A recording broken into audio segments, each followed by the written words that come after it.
금요일 밤 9시 서울 강남의 중심가. 한때 잠들지 않는 도시라 불리던 이곳은 지금 놀라울 정도로 조용하다. 불과 몇 년 전만 해도 이 시간에 거리는 발 디딜 틈이 없었다. 고깃집 앞에서는 연기가 자욱했고 호프집과 노래방에서는 웃음소리와 음악이 뒤섞여 밤 공기를 채웠다. -2 착하자는 외침이 자연스럽던 풍경. 그것이 한국의 밤이었다. 그러나 지금 강남의 밤은 다르다. 불이 꺼진 상가, 임대문에 다 붙은 유리문. 텅 빈 테이블들이 이곳이 더 이상 밤의 중심이 아님을 말해준다. 이 변화는 단순한 기분이나 체감의 문제가 아니다. 숫자는 이미 한국의 밤이 구조적으로 무너지고 있음을 보여준다. 최근 몇 년간 유흥업을 포함한 자영업 폐업은 사상 최고 수준을 기록했고 특히 저녁 9시 이후 카드 결제액은 코로나 이전과 비교해 큰 폭으로 감소했다. 하루 평균 수천 개의 간판이 사라지고 있다는 통계는 그것이 일시적인 불황이 아니라 장기적인 붕괴 과정임을 시사한다. 유흥산업은 한국 경제의 주변부가 아니라 소비와 고용, 도시 활력의 중요한 축이었다. 그 축이 무너지고 있다는 사실은 사회 전체에 던지는 경고다. 유흥산업 붕괴의 첫 번째 균열은 의외로 경제가 아니라 문화에서 시작됐다. 한때 한국의 밤을 떠받치던 가장 강력한 수요는 회식이었다. 회식은 단순한 저녁 식사가 아니었다. 조직의 위계가 작동하는 공간이었고 참여가 사실상 강제되는 비자발적 소비였다. 이 강제적 수요는 수십 년 동안 유흥 상권을 안정적으로 지탱해왔다. 그러나 주 신도시간 근무제 도입과 함께 일과 사생활의 경계가 법적으로 명확해지면서 회식은 더 이상 업무의 연장이라는 명분을 유지할 수 없게 됐다. 여기에 MZ세대의 인식 변화가 결정타를 날렸다. 이들에게 회식은 소통이 아니라 개인 시간을 침해하는 행위로 받아들여지기 시작했다. 그 결과 회식의 횟수는 급격히 줄었고 형태도 바뀌었다. 술자리가 아닌 점심 회식, 문화 회식이 대안으로 등장했다. 이는 직장 문화로서는 진전일 수 있지만 유흥산업에는 치명적인 변화였다. 점심 식사와 공연 관람은 노래방이나 3차 술집으로 이어지지 않는다. 과거 유흥가로 흘러가던 거대한 자금의 물줄기가 완전히 다른 방향으로 바뀐 것이다.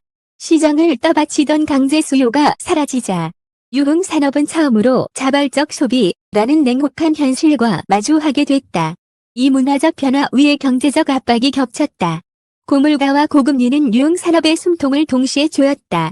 소주 한 병의 가격이 단기간에 크게 오른 배경에는 원재료, 유통비, 임대료, 인건비 상승이 복합적으로 작용했다. 여기에 금리 인상으로 가계이자 부담이 급증하면서 사람들의 가처분 소득은 눈에 띄게 줄어들었다. 제약에서 말하는 가격 탄력성, 이 지점에서 작동한다. 필수 소비는 쉽게 줄일 수 없지만 같은 비필수적 소비는 가장 먼저 줄어든다. 실제로 식료품 지출이 소폭 감소하는 동안 유흥 관련 지출은 훨씬 더 가파르게 추락했다. 사람들은 단순히 덜 마시게 된 것이 아니다. 밖에서 마실 여유 자체를 잃었다. 싼 술값과 늘어난 대출 이자 사이에서 밤 외출은 사치가 되었다. 그 빈자리를 채운 것은 집이었다. 팬데믹은 이 변화를 가속화했다. 장기간의 거리두기는 사람들을 집으로 몰아넣었고 그 안에서 새로운 소비 습관이 자리 잡았다. 홈술, 홈엔터테인먼트, 아트와 배달 서비스는 강남의 술집과 노래방이 제공하던 기능을 상당 부분 대체했다. 더 저렴한 비용으로 더 높은 통제감과 편안함을 제공하는 대체제를 경험한 사람들은 팬데믹이 끝난 이후에도 예전의 밤으로 쉽게 돌아가지 않았다. 이 과정에서 소비의 성격 자체도 바뀌었다. 이 젊은 세대를 중심으로 소비는 취하기 위한 술에서 기억하고 기록할 경험으로 이동했다. 술집은 더 이상 술을 파는 공간이 아니라 사진을 찍고 SNS에 공유할 수 있는 무대가 되었다. 개성이 없는 대형 유흥업소는 빠르게 외면받았고 독특한 콘셉트와 분위기를 갖춘 소규모 공간만이 살아남았다. 문제는 이 변화가 모든 유흥업소의 기회가 되지 않는다는 점이다. 다수의 평범한 가게들은 새로운 규칙에 적응하지 못한 채 시장에서 밀려나고 있다. 이처럼 회식 문화의 붕괴, 고물가와 고금리, 팬데믹 이후의 집중심 소비, 그리고 경험 경제로의 전환은 동시에 작동하며 한국 유흥 산업의 기반을 흔들었다. 이는 특정 세대의 취향 변화나 일시적 경기 침체로 설명할 수 없는 구조적 변화다. 그리고 거기서 중요한 질문이 떠오른다. 이 현상은 과연 한국만의 이야기일까? 면 전 세계가 겪고 있는 더 큰 흐름의 일부일까? 한국의 밤이 꺼진 이유를 이해하기 위해서는 이제 시선을 국경 밖으로 돌려야 한다. 비슷한 침묵은 이미 유럽의 도시들에서도 감지되고 있다. 그리고 그곳의 밤 역시 우리가 생각했던 것보다 훨씬 빠르게 식어가고 있다. 한국의 밤이 꺼진 현상을 이해하기 위해 시선을 국경 밖으로 돌리면 이 변화가 결코 고립된 사건이 아니라는 사실이 드러난다. 최근 몇 년간 유럽 주요 도시들 역시 비슷한 침묵을 경험하고 있다. 베를린의 골목 술집, 런던의 전통적인 펍, 파리의 밤늦은 카페와 바르셀로나의 나이트라이프까지 한때 도시의 정체성을 상징하던 공간들이 빠른 속도로 사라지고 있다. 이는 특정 국가의 정책 실패라기보다 전 세계적으로 동시에 작동하는 구조적 변화의 결과에 가깝다. 독일의 상황은 상징적이다. 맥주 문화의 본산으로 불리던 독일에서는 소규모 술집과 전통적인 비어가르텐이 잇따라 문을 닫고 있다. 에너지 가격 급등과 인건비 상승, 그리고 소비자들의 외식 감소가 겹치면서 수익 구조가 급격히 악화됐다. 독일 언론은 젊은 세대는 더 이상 매일 밤 동네 술집에 가지 않는다고 분석한다. 그들은 집에서 친구를 만나거나 온라인 스트리밍과 함께 간단한 음주를 즐긴다. 이는 한국의 혼술 문화와 놀라울 정도로 닮아있다. 영국에서는 펍의 몰락이 사회적 문제로까지 번지고 있다. 런던과 맨체스터를 비롯한 대도시에서 매주 수십 곳의 펍이 사라진다는 보도가 이어진다. 고금리와 생활비 위기 속에서 소비자들은 술값보다 주거비와 에너지 요금을 우선시한다. 펍은 더 이상 일상의 공간이 아니라 특별한 날에만 찾는 장소로 밀려났다. 영국 경제 분석가들은 이를 밤 소비의 구조적 축소라고 부른다. 단순히 경기가 나빠서가 아니라 소비 우선순위 자체가 바뀌었다는 의미다. 스와 스페인 역시 예외가 아니다. 파리의 바와 카페는 관광객 감소와 현지 소비 위축이라는 이중고를 겪고 있고, 바르셀로나의 나이트라이프는 소음 규제와 임대료 상승, 그리고 젊은 층의 소비 패턴 변화로 압박을 받고 있다. 한때 늦은 밤까지 이어지던 유럽 특유의 생활 리듬이 점차 사라지고 있다는 분석도 나온다. 이는 한국의 밤문화 병화와 동일한 궤적 위에 놓여 있다. 이들 국가의 사례를 종합하면 공통된 원인이 보인다. 첫째, 실질 소득의 감소다. 고물가와 고금리는 가계의 선택지를 좁혔다.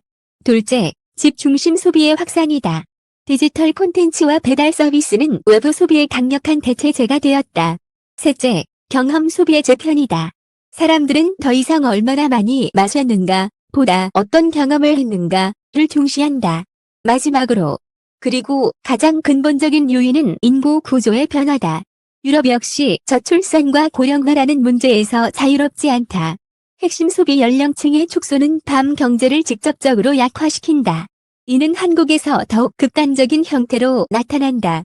한국의 출산율은 세계 최저 수준으로 떨어졌고, 유흥산업의 주요 고객층이던 20대에서 40대 인구는 빠르게 줄고 있다. 손님이 줄어드는 것이 아니라 손님이 될 사람이 사라지고 있는 것이다. 도적 변화 앞에서 개별 자영업자의 노력은 한계를 가질 수밖에 없다.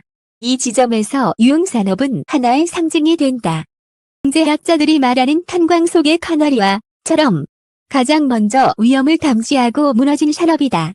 밤문화의 붕괴는 그 자체로 끝나는 문제가 아니다.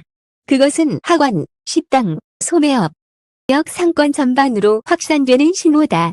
실제로 유흥업이 먼저 사라진 지역일수록 상권 공실률과 인구 유출 속도가 더 빠르게 나타난다. 한국의 밤이 꺼졌다는 사실은 단순한 문화적 향수의 문제가 아니다. 그것은 사회의 소비 구조, 노동 방식, 인구 구성, 그리고 도시의 기능이 동시에 변하고 있음을 보여주는 증거다. 유럽의 사례는 이 변화가 일시적인 충격이 아니라 선진국 전반이 직면한 새로운 국면임을 확인시켜준다. 그렇다면 우리는 무엇을 보고 있는가? 이는 유흥산업 하나의 몰락이 아니라 시대의 작동 방식이 더 이상 유효하지 않다는 신호다.